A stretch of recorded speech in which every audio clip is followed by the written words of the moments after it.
Hello again. Welcome to this second podcast on domestic and family violence. In this podcast, our focus will be on the Domestic and Family Violence Protection Act 2012, Queensland. This Act is available for you through a direct link on the learning page for this module. Just by way of overview, this podcast will deal with a number of matters. The first is a discussion of the structure and operation of the Domestic and Family Violence Protection Act. The second is the circumstances in which a court will make a protection order, including the three elements or steps that the court will go through in deciding whether to grant such an order.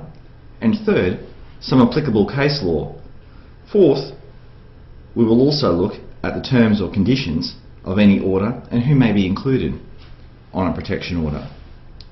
It will not be possible for us to work through every part of this legislation in this podcast. What we will do, though, is introduce you to the core concepts and some of the basic requirements in making an order. Before I move on, I should also deal with the terminology in the Act. You will see the term aggrieved spouse. That term is the person who is protected by any order under this Act, and you will see the term respondent spouse, which is the person against whom an order is made under this Act.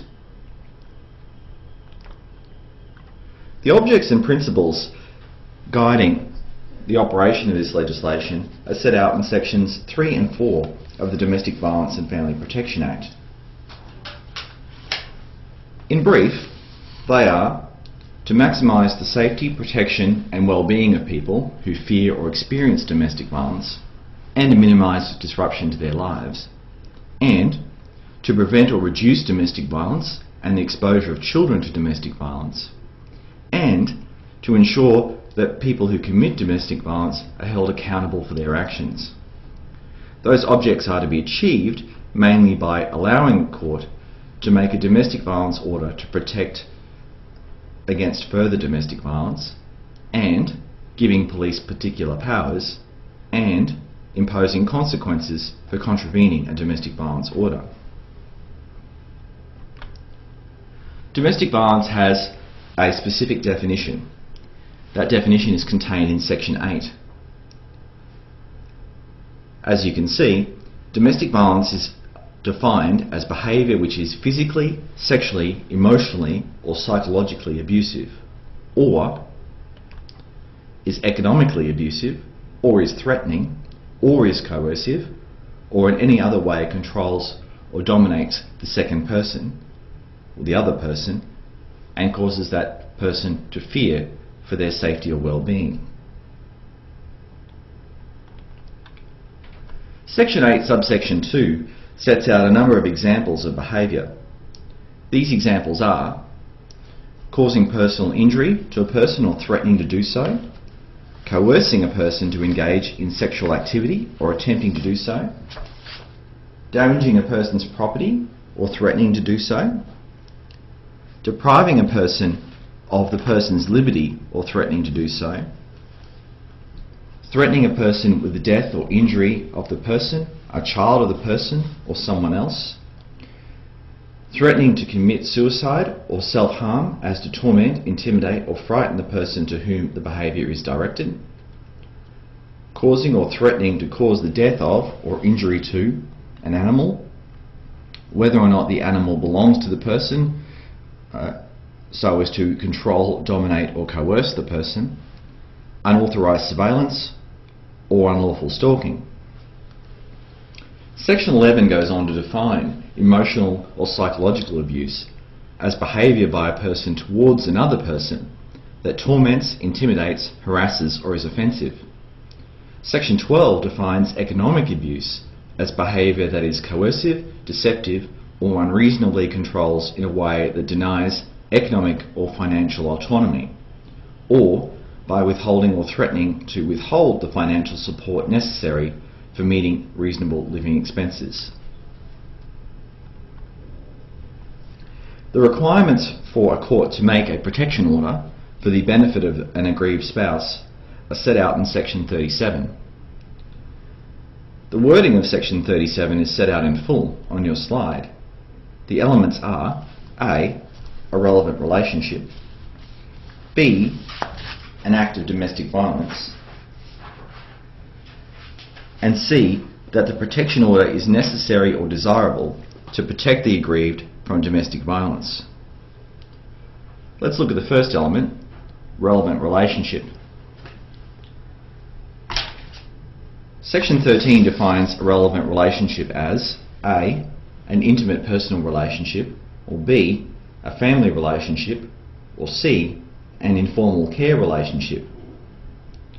Sections 14 and 15 deal with what is an intimate personal relationship, which is, in summary, A, a spousal relationship, or B, an engagement relationship, or C, a couple relationship. Section 19, if you want to take a look at that, provides a detailed definition of family relationship, the basic element of which is if one person is or was the relative of the other. Section 20 says that an informal care relationship exists between two persons if one of them is or was dependent on the other person, described in legislation as the carer, for help in an activity of daily living.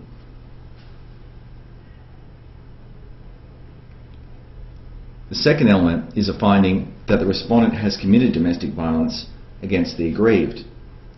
We have covered this definition in some detail already. Note that only one act of domestic violence is required.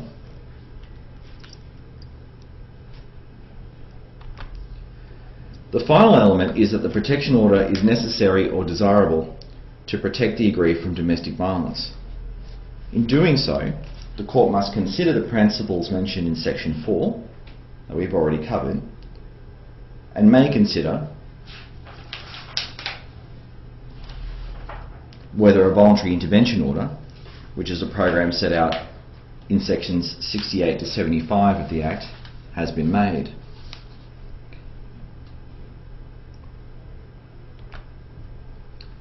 There are some cases that can assist us in understanding the meaning of the necessary or desirable test in Section 37. Can I provide at this point some acknowledgements to James Linklater Steele, Barrister at Law, for his presentation on the latest and greatest review of the case law at the Queensland Law Society Symposium in 2016 for his discussion on this particular issue. Just for your information, appeals against protection orders made, and they are made in the Magistrates Court of Queensland, are to the District Court.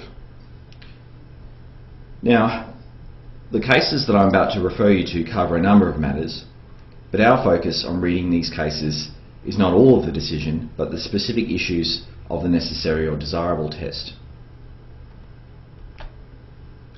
The first case is that of TJA v TJF from 2014. That case is available through a direct link on your learning page for this module. On the question of the necessary or desirable test, three issues were raised: the existence or pre-existence of another bail condition, the fact of no or limited contact between the aggrieved spouse and the respondent spouse since their separation, and the absence of the likelihood of any future acts of domestic violence occurring. District Court Judge Farr said this, and I'm paraphrasing from paragraph 51. Notwithstanding that no act of domestic violence had occurred during the previous 12 months, the nature and frequency of the acts of domestic violence that had previously occurred, together with the lengthy period of time over which they occurred, created a reasonable inference that the risk of future domestic violence was such that the making of a protection order was necessary or desirable to protect the aggrieved. In my view, this is quoting from Judge Farr, that is the correct test given the wording of Section 37, subsection 1, paragraph C. Just note for your information that in previous versions of the Domestic and Family Violence Protection Act, there was a requirement for a court to find that there was a reasonable likelihood of future acts occurring. On this point, District Court Judge Farr said, at paragraph 57, given the wording of the current legislation and the fact that the legislature saw fit to change the wording in a significant way, in my view, the likelihood of future domestic violence test is now redundant. As for the issue of the existing bail undertaking, the court said this at paragraphs 62 through to 64. I am not persuaded that the existence of such a bail undertaking has the consequence that the making of the protection order that would otherwise be necessary or desirable is no longer necessary or desirable. In fact, this is a submission without merit, given the provisions of section 4, subsection 2, paragraph E, which states that a civil response under this Act should operate in conjunction with, but not instead of, the criminal law. Had it been the legislature's intention that a protection order is not desirable or necessary when a bail undertaking with no contact condition exists, it could have easily said so. In fact, section 4, subsection 2, paragraph E says the exact opposite, and one can well understand why.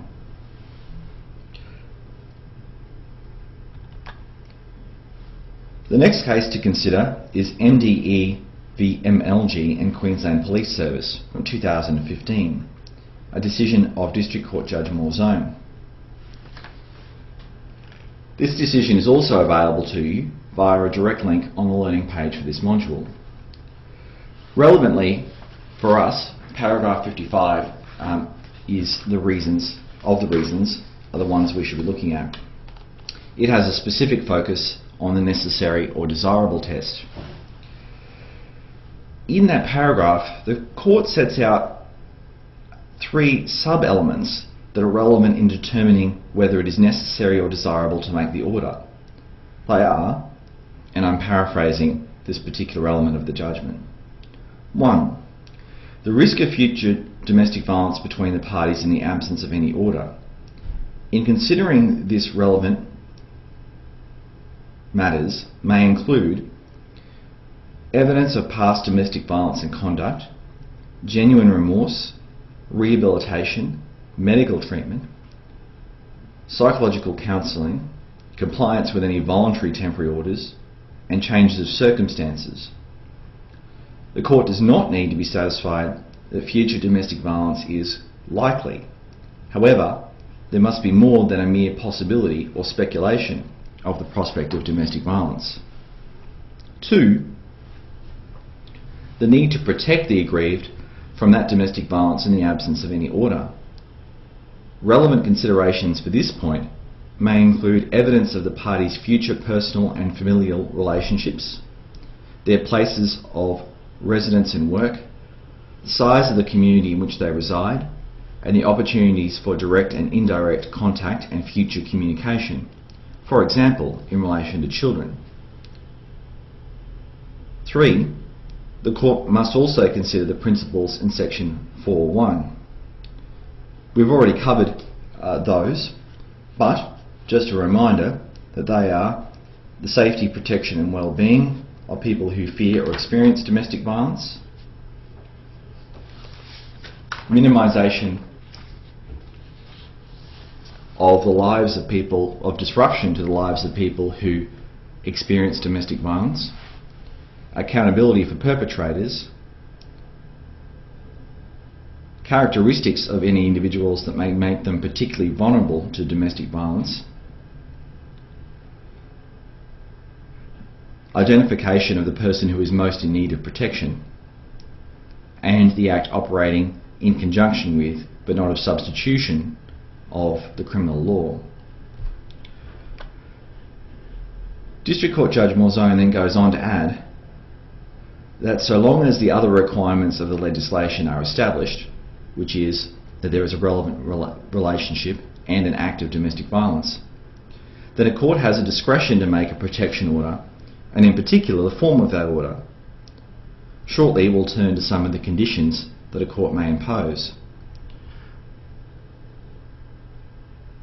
For another example of the discussion of the necessary or desirable test, take a look at the case of GKE v EUT, the citation of which is on your slide.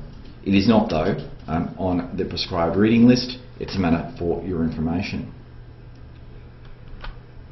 Now, you may be a little confused about applying those three provisions because there appears to be 3 steps within another 3 steps. So I thought to assist you, I might set out an analytical approach on how to advise in dealing with these particular applications. First, there must be a finding that there is a relevant relationship. If there is not a relevant relationship, the court cannot make the order. 2, has there been an act of domestic violence? Without an act of domestic violence, the court cannot make the order. 3, the court must consider whether it is necessary or desirable to make the order. This is a discretionary matter, taking into account those 3 sub-elements: the need to protect the aggrieved, the prospects of violence in the future, and the matters in section 4, subsection 1. In advising, you should look at the relevant circumstances as discussed in MDE v MLG and Queensland Police Service. Section 145 of the Act deals with matters of evidence. A court is not bound by the rules of evidence or any practices or procedures applying to courts of record. The court may inform itself in any way it considers appropriate. The court need only be satisfied of the matter on the balance of probabilities. The court does not need to have the personal evidence of the aggrieved before making a domestic violence order. Section 28 sets out the standard obligations when the court makes a domestic violence order.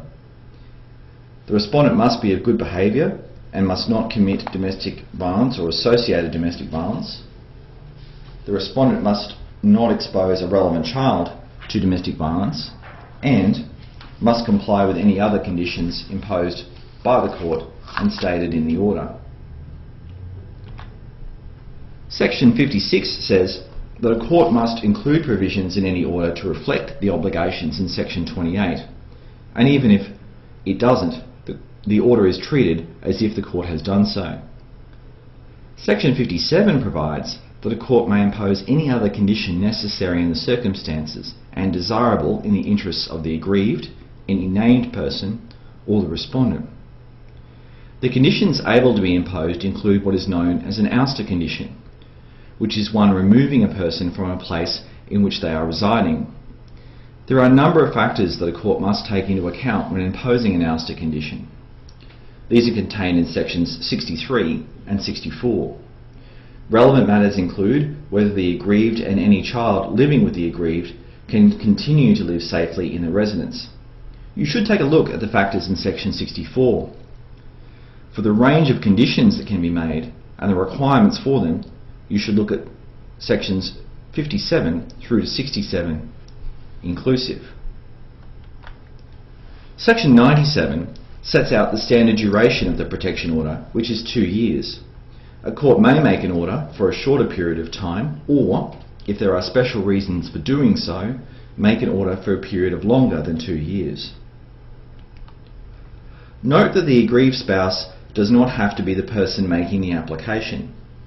Applications can be made, as set out in section 25, by another person on the aggrieved spouse's behalf, for example, by a police officer. An application may be made by a police officer where, for example, the aggrieved and the respondent's spouse remain cohabiting. This could mean, in practice, that an order is made against the wishes of the aggrieved spouse, but is made anyway because it is necessary or desirable for his or her protection. An order can include other persons together with the aggrieved spouse. Section 24, subsection 1 sets out those categories. They are a child of the aggrieved, a child who usually lives with the aggrieved, a relative of the aggrieved, and an associate of an aggrieved. Examples of who might be an associate of an aggrieved are set out in section 24, subsection 3. They include a person who is the current spouse or partner of the aggrieved, a person who works at the same place as the aggrieved, or a person who lives at the same place as the aggrieved. There is a direct link from your learning page on Blackboard, but also there on your slide, to the Queensland Court's website, which provides plain English and accessible information on how to apply for a protection order. The page also provides links to support and counselling services by a person affected by domestic violence. Section 177 was recently amended to increase the maximum penalty for contravening a domestic violence order. The maximum penalty for commission of a first offence is 3 years imprisonment. However, if a person has a previous conviction for contravention of domestic violence order that is less than 5 years old, then the maximum penalty is 5 years imprisonment. Okay, that's it for this podcast. Thanks for listening. Next, I'll take you through the Family Law Act framework and examine some relevant cases, including the discussion of the concept of unacceptable risk of family violence.